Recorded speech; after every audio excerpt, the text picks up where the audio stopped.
அண்ணா நகர் தொகுதி திமுகவினுடைய கோட்டை அப்படின்னு சொல்லப்பட்ட தொகுதியில் வந்து நீங்கள் வெற்றி பெற்றிருக்கீங்க. பெரும்பான்மையான வாக்குகள் வித்தியாசத்தில் எந்த அளவுக்கு இருக்கு உங்களுடைய உழைப்பு அப்படின்றது? வணக்கம். இது வந்து ஒரு பெரிய புரட்சின்றது வந்து நம்ம பார்க்க முடியுது. இது யாரோட கோட்டை இல்லை, இது மக்களோட கோட்டைன்றது வந்து இந்த எலெக்ஷன்ஸ் ப்ரூவ் பண்ணியிருக்கு. அதால் ரொம்ப சந்தோஷம் அடைகிறோம் நம்ம.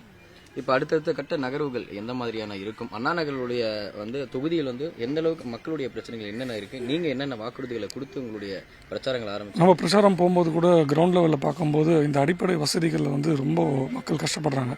ஸோ அதுதான் எங்களோட மோஸ்ட் இம்பார்ட்டண்ட்டான காரியமாக இருக்கும். நம்ம இமீடியட்டாக ஸ்டார்ட் பண்ணி எந்த இடத்துல வாட்டர் இஷ்யூஸ் இருக்குது, எந்த இடத்துல வந்து ரோடு இஷ்யூஸ் இருக்குது, இதை தான் ஃபஸ்ட்டு நாங்கள் அட்ரஸ் பண்ண போகிறோம்.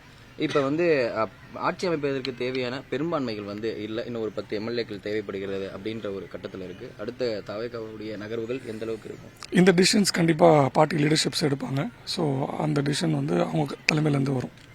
தேங்க்யூ.